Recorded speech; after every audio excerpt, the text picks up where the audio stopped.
Mon Gor a fini son lycée et rejoint l'armée pour son service militaire. Il est revenu 3 ans après et a commencé un master à l'école des arts en tant que sculpteur et artiste. Et puis, la guerre a éclaté.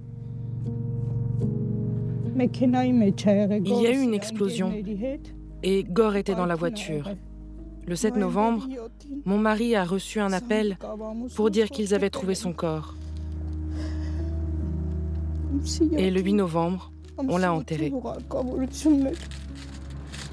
Gayane et son mari Caro ont perdu leur fils, Gor, en 2020. 4000 soldats ont été tués dans cette guerre de 44 jours contre l'Azerbaïdjan. Beaucoup d'entre eux n'avaient même pas 20 ans. C'est très difficile sans lui.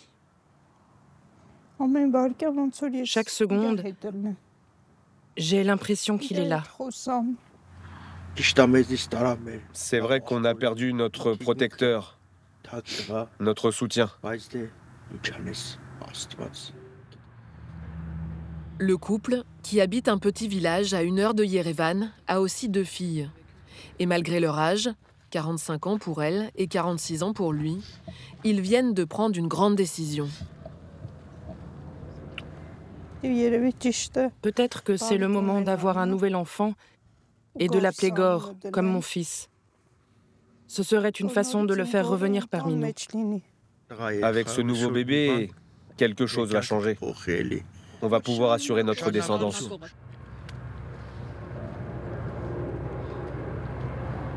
En 2020, une génération entière a été décimée. Alors pour ne pas disparaître, il faut repeupler le pays. Depuis 2021, l'État arménien aide ainsi les parents de soldats défunts à guérir de leur traumatisme, en relevant notamment l'âge limite pour une fécondation in vitro à 53 ans pour ces mères. Une centaine de bébés sont déjà nés ainsi. En 5 ans, le budget des aides à la fertilité a été multiplié par 12 et les cliniques se multiplient. Si on ne fait pas 3 ou 4 enfants par famille, notre nation ne sera pas capable de se perpétuer. Donc peut-être que le mot est un peu fort, mais cela conduirait automatiquement à son génocide. Alors la nation disparaîtra d'elle-même de la surface de la Terre. Tatievi Kambardzumian est directrice adjointe de cette clinique privée de Yerevan, l'une des 5 du pays à mettre en place le programme gouvernemental, qui s'est aussi ouvert aux femmes célibataires notamment. C'est ici que Gayane a rendez-vous ce matin, un moment qu'elle attend depuis très longtemps. À cause de son hypertension, elle ne peut pas être enceinte elle-même. Elle fait donc appel à une mère porteuse que le gouvernement rémunère 13 000 $. Noem s'est portée volontaire. Quel âge avez-vous? 36 ans. Vous avez combien d'enfants? Un seul. Et quel âge a votre enfant? Il a 13 ans. Est-ce que vous avez eu des problèmes de santé? Non. Bon, je vais vous examiner et faire l'échographie. Venez.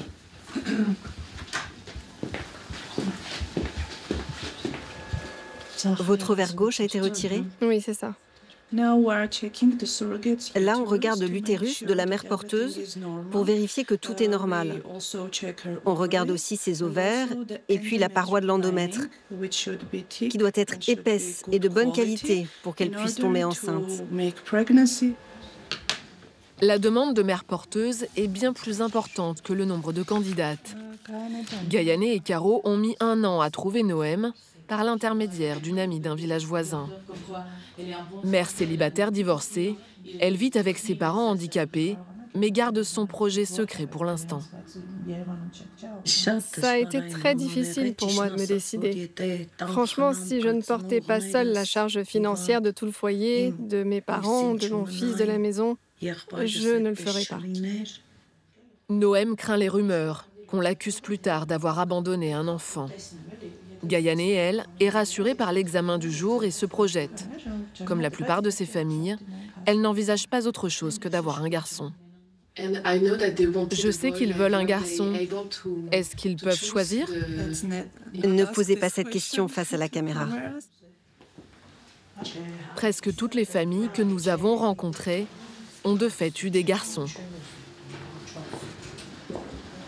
Malheureusement pour Caro et Gaïané, quelques jours après notre tournage, Noem s'est finalement rétracté. À 1 heure de Yerevan, près de la frontière turque, dans la province d'Armavir. Pour les couples qui réussissent à avoir un enfant, ces bébés ne suffisent pas forcément à apaiser leur peine. Oh, mon bébé, il est déjà en train de prendre froid, mon bébé, mon fils, il devient tout froid, mon bébé a croqué qui a froid. Je ne suis plus habituée, j'ai tout oublié. Malgré 7 tentatives de FIV ratées et une fausse couche, à 45 ans, Maria a pu donner naissance au petit Aren il y a 3 mois. Avec son mari Lernik, 59 ans, il faut tout réapprendre.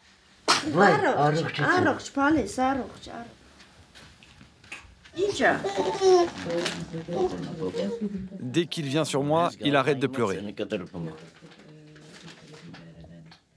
Avant, j'utilisais des couches en tissu et maintenant, il y a les couches industrielles.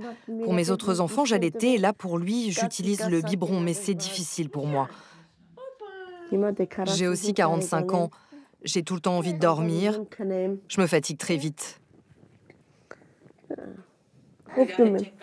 Et j'ai en permanence des souvenirs d'Arman.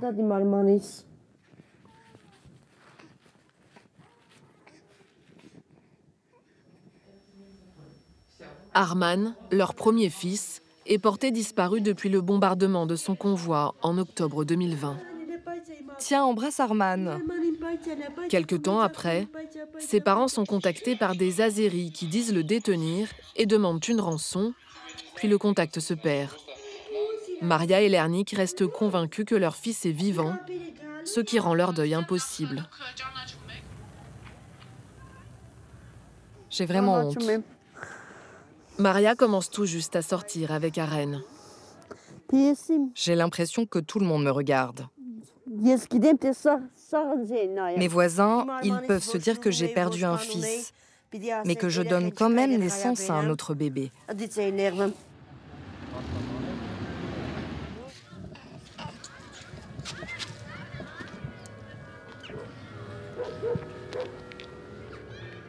J'allume cette bougie pour éclairer le chemin de retour pour mon fils.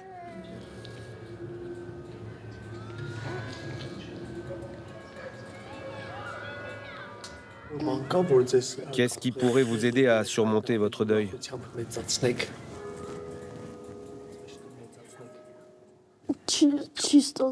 Rien ne marche.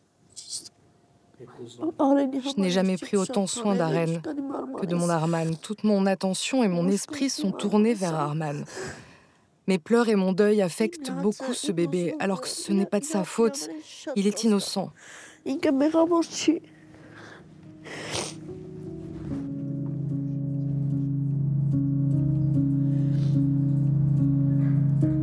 Pour le moment, Maria ne reçoit pas d'aide psychologique. Aucun suivi obligatoire n'est prévu pour ces familles. Une situation que déplore cette psychologue indépendante, spécialiste des violences intrafamiliales. Elle s'inquiète du sort de ses enfants, mais aussi de celui des femmes arméniennes. Avec ce programme, les femmes sont vues seulement comme des incubateurs qui doivent constamment se reproduire et donner naissance à des soldats ou à des enfants pour la patrie. L'État a le droit et même le devoir d'aider à lutter contre l'infertilité, mais pas de le faire en imposant des valeurs basées sur de vieilles conceptions militaristes.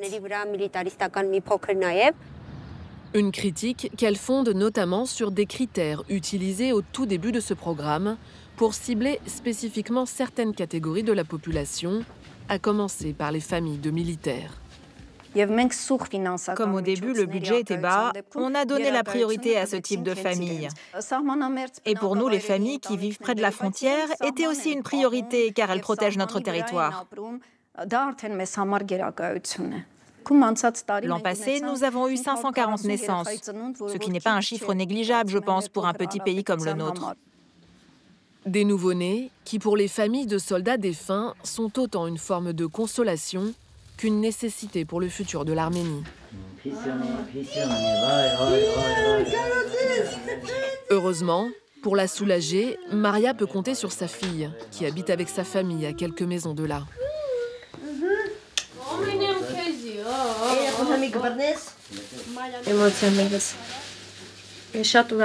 Je suis très contente qu'ils aient ce bébé. Je disais toujours à maman, il faut que tu aies un autre enfant. Ne me laisse pas seule. Maria, comment allez-vous faire avec votre mari en vieillissant? Mon espoir, c'est ma fille. Je vais prendre soin de lui. Je ne suis pas sa sœur, je suis comme sa mère. Pour le moment, cet enfant de quelques mois à peine est surtout élevé dans le culte de son frère disparu et de ses camarades morts au combat. On boit ça, en l'honneur de moi, Arman.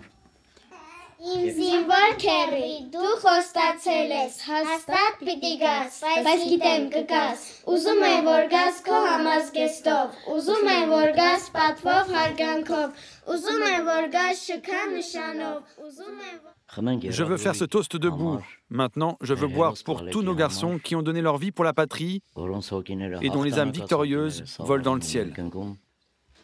Malgré les difficultés pour s'occuper du nouveau-né, Lernik n'a aucun regret. Ce bébé, cela donne un nouveau sens à notre vie. La place de nos enfants perdus ne devrait pas rester vide. Et plus d'enfants, cela veut dire plus de soldats et donc plus de protecteurs de la patrie. Un enfant dont le destin semble déjà tout tracé. S'il y avait la guerre, je l'enverrais, oui. Aren ira détruire l'ennemi s'il le faut et venger son frère. Je n'avais pas besoin d'un soldat, je n'avais pas besoin de cette terre. J'avais juste besoin de mon bébé, de mon fils. Grâce à ce programme d'aide à la fertilité, près de 1300 enfants sont nés depuis 2019. Mais cela ne suffira pas à enrayer la baisse prévue de la démographie en Arménie.